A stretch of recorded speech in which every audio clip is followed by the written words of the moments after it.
You're listening to Crazy Shit in Real Estate. You'll be amazed at all these wild but true situations that others have found themselves in. Because on this show, you'll hear uncensored, unbelievable stories from the world of real estate. I'm Leigh Brown. Let's dive right in. Before you get the rest of the story, I'd love to share a quick message from today's sponsor. This episode is sponsored by Follow Up Boss, one of the leading CRMs, client relationship managers for residential real estate. Tons of top producing agents and some of the fastest growing teams out there are using Follow Up Boss to increase lead conversion, eliminate busy work that you're not doing anyway, and frankly, deliver a higher class experience in real estate to everybody who chooses you as their realtor of choice. So if you're going to keep listening to this, which I know you will, there's more information and a personal review of Follow Up Boss. For more information, go to followupboss.com/crazy. Hello, friends. I'm Leigh Brown, and this is Crazy Shit in Real Estate. Today, we're talking about land. And before you tune out, because you think that's not going to be anything you want to learn about, trust me, because I'm over here downloading and learning already from Mark Podolsky, who's here with us today to talk about dirt. I'll see you on the other side. So talk to me a little bit, Mark. Tell me who you are, where you're from, what do you do? Give us a little tiny snapshot of Mark Podolsky. Sure. I live in Phoenix, Arizona. I teach people how to buy and sell raw land. So I teach people how to make a passive income without renters, rehabs, renovations, or rodents. I argue I have the best passive income model. One-time sale, you get recurring income every single month. No headaches, very little competition, nothing physical, nothing to maintain, nothing to protect. Leigh, it's amazing. We shuffle paper. Something physical. Dirt itself is physical. So I would argue that point. Yeah, but dirt, it lasts forever. You can't even depreciate land. You can't destroy it. It could wash away. It could erode. I can be totally difficult. You could have an avalanche and a mudslide. That is true. But we're not going to buy in those spots. We're going to do our due diligence, Leigh. Okay, so let's talk a little bit about this, because dirt is probably one of the most important investment strategies in real estate. And most people look at it and say, man, what am I going to do with that dirt? There's nothing on it. I don't hunt. They don't think of it as a hunting lease. They're not going to go put an RV out there. Although in today's world, they might be thinking about parking a little Airstream trailer out there to get away from the world and go hide. But other than those people, talk to us a little bit about how did you get started in dirt, and how do you make it into a strategy that works if you're not a giant developer? It's a different space altogether. And I think even for real estate professionals, they don't know what they don't know. So they don't even know what questions to start with. Yeah. Okay. So let's rewind the tape to 2000. And I was a miserable, micromanaged 45-minute commute to work and back investment banker, specializing in mergers and acquisitions with private equity groups. And Leigh, it got so bad for me, I wouldn't get the Sunday blues, anticipating Monday coming around. I'd get the Friday blues, anticipating the weekend going by really fast and having to be back at work on Monday. So my firm hires this guy. He's telling me that as a side hustle, he's going to tax deed auctions. He's buying up raw land, pennies on the dollar. He's flipping them online, and he's making a 300% return on his money. Flipping dirt? How can you flip dirt? Yeah, he would just advertise it on eBay and sell it. And so I didn't believe him. So because you know what this sounds like, Mark? This sounds like that episode of The Office. Are you an Office guy? Do you watch? I love The Office. Yeah. So do you remember the episode where Michael thought he was getting the job in New York, and so he listed his condo for sale on eBay, and he got 80% of what he paid for it, and they're like, "You can't do that." And he said, "I might get a really negative review." Do you remember this? I do remember. You're doing real estate. We're hearing about it like we're on The Office, but I digress. Carry on. Right. So I don't believe him. I got $3,000 saved up for car repairs. I go to New Mexico with him. I do exactly what he says to do. I buy 10 half-acre parcels, an average price of $300 each. I flip them online. $300 each? $300. Seriously, for a whole lot? For a half-acre lot. Why? Were they in the desert? Were there no water? Yeah, it's desert property. Yeah. That's so cheap. It's so cheap. Now it's 2000. It's not that cheap now. Then I flipped it and I made $1,200. So it was 300%. So I took all that money and went to another auction in Arizona, which is where I live. Again, it's 2000. There's no one in the room. I'm buying up lots, acreage for nothing. I sold all that money and I made over all that land. I made over $90,000 cash. So I go to my wife I said, honey, I'm going to quit my job and become a full-time land investor. She's pregnant. And Oh, she's like, that's great timing. Totally do that to your pregnant wife. You'll never upset her. I know. So she's like, absolutely not. So I said, okay. So it took about 18 months for the land investing to exceed the investment banking income. And then I quit. I've been doing it full-time ever since. I've done over 6,000 transactions and I love it. Okay, so what's happened to your business in the 21 years since you got started? Obviously, the markets are on fire right now all over the country. Can you still buy land at tax sales? And if so, what's changed primarily between then and now outside of technology and the onslaught of information and probably the onslaught of people who watch too much HGTV and think that they can do this without a lot of research? Right. So the HGTV people and the DIY network people don't flip raw land because how boring. The before pictures raw land. Show out of that, yeah. The after pictures raw land. So I don't have to worry about that. Everything has changed. So I don't want to go to a competitive auction. So what I'll do is, and Leigh, let's just use you as a case study. So where do you live? I'm in Concord, North Carolina. Concord, North Carolina. I'm going to assume that you own 10 acres of raw land in Texas and you owe $200 in back taxes.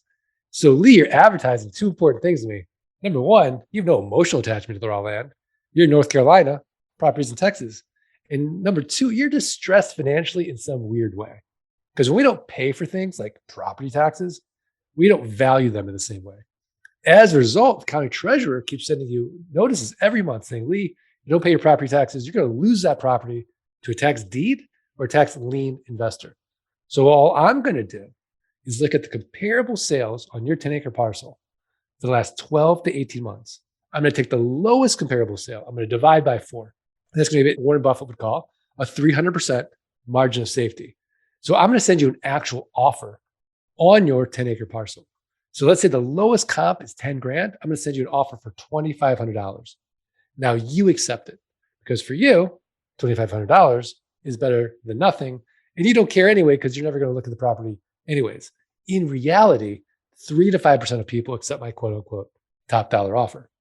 So now that you've accepted it, I've got to go through due diligence or this in-depth research. So wait a minute, just pause that for a second. 3 to 5% of the letters you send out say yes to this random unsolicited offer that shows up in the mailbox. Correct. Without doing any research. They just say this is fine. Correct. In the same way, if I sent you an offer for everything in your garage right now, 25 cents on the dollar, you'd be like, yes, take it. Absolutely. So what was once an asset has now become a liability. So now I'm going to go through due diligence. Now I've got to confirm you still own the property, Leigh. I got to confirm back taxes are only $200. I have to make sure there's no breaks in the chain of title. I have to make sure there's no liens or encumbrances. What are the restrictions? I got to contact planning and zoning. I have a whole big checklist. Now, if it's $5,000 or less, I'll outsource it to my team in the Philippines. We pay about $11 for due diligence. They're connected to an American title company. If it's $5,000 or more, I'm not going to take any risk. I'll close through title. But let's assume that everything checks out. I buy the property from you for $2,500. I'm going to sell this property, Leigh, 30 days or less, and I'm going to make a cash flow like a rental home because I have a built-in best buyer. Do you know who it is? No. The neighbors. So I'm going to send out neighbor letters saying, hey, here's your opportunity. Protect your privacy, protect your views, know your neighbor. So oftentimes the neighbors will buy it. Now, if they pass, I'll go to my buyers list. If they pass, I'll go to a little website you may have heard of. It's called Craigslist. It's the 10th most trafficked website in the United States. I'll go to another one I'm pretty sure you've heard of. It's called Meta or Facebook. Buy, sell groups, the marketplace. And then I'll go to the lands, landmodo.com, landandfarm.com, landflip.com, landsofamerica.com, landhub.com. These are platforms where people buy and sell raw land. But the way that I'm going to sell it, Leigh, is where the magic happens. If you want to control that 10 acres of raw land in Texas that the famous Leigh Brown used to own, all you have to do is make a $2,500 down payment and then pay me, let's say, a car payment, $489 a month at 9% interest over the next 84 months. So it's a one-time sale. I'm going to get my money out as fast as possible. And then $489 a month, no renters, no rehabs, no renovations, no rodents. And because I'm not dealing with a tenant, I'm exempt from Dodd-Frank, RESPA, and the SAFE Act.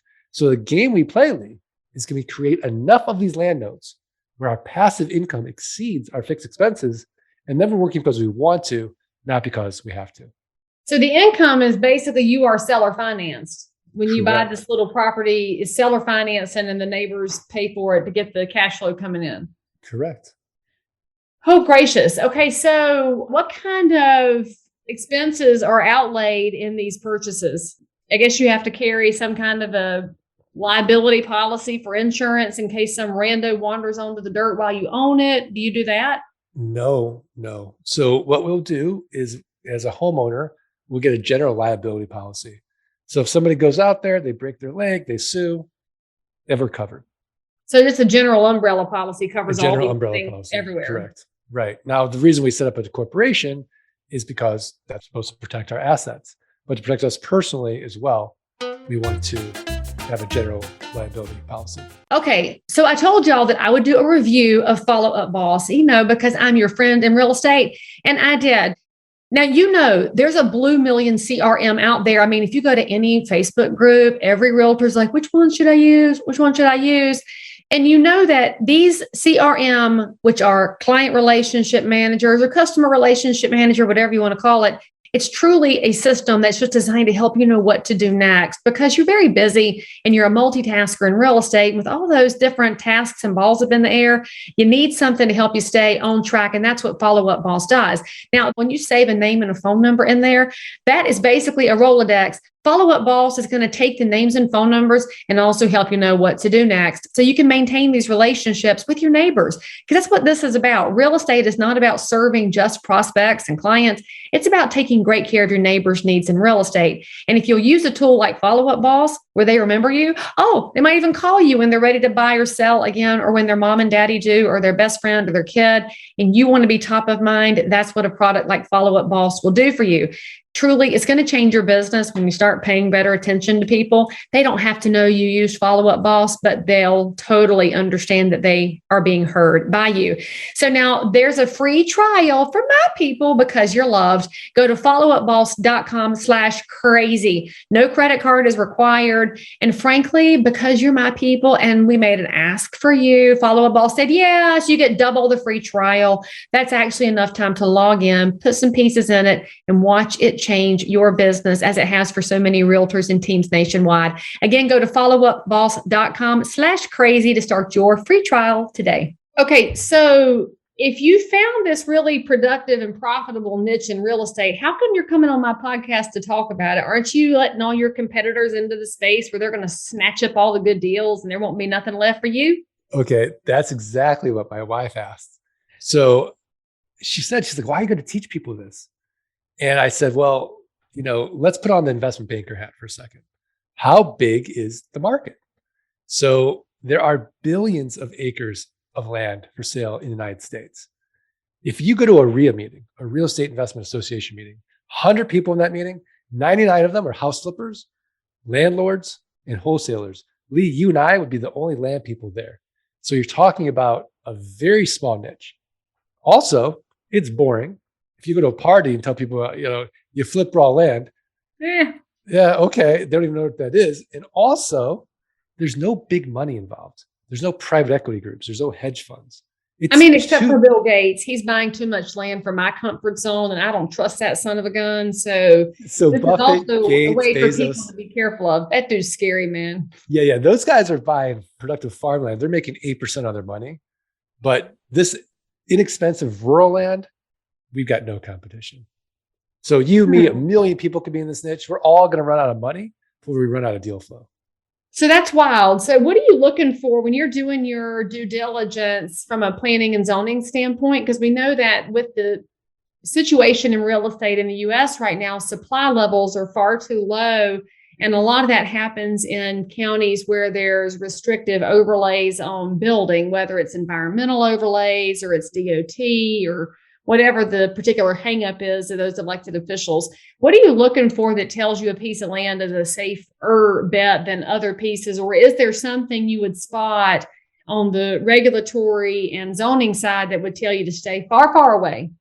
Well, when we talk about rural land, we just want to make sure there's no restrictions on that land. So I avoid HOAs or POAs, property owners association land personally.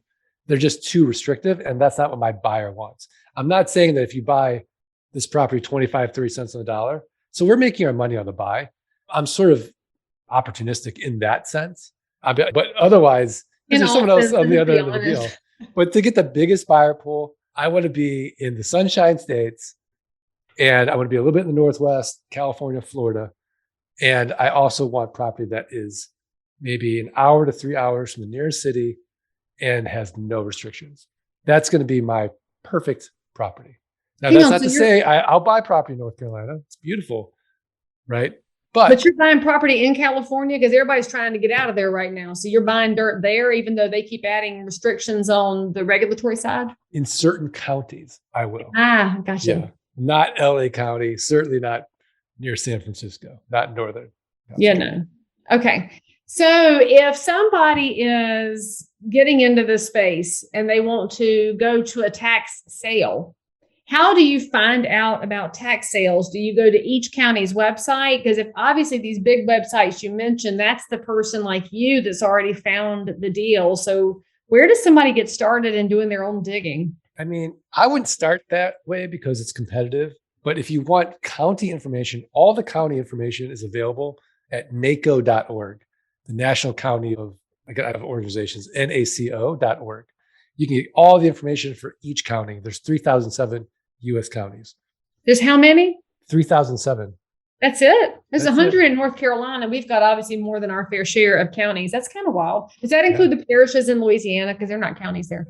I believe it does count the parishes in Louisiana. I wonder if they're mad that it's not the NACAPO, counties and parishes. They might be. I mean, I would be mad if I were in Louisiana. I'd want to have some credit too.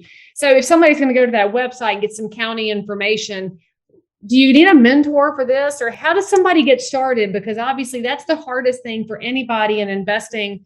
It was probably your hardest thing too, when you were still working a full-time job, trying to figure the space out and see if you were being sold some snake oil.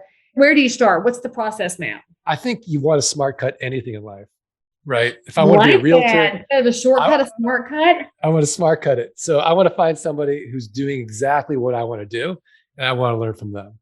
And that way, they've already made the mistakes. They've already blazed the trail. That's what I would do. I would always start with a mentor.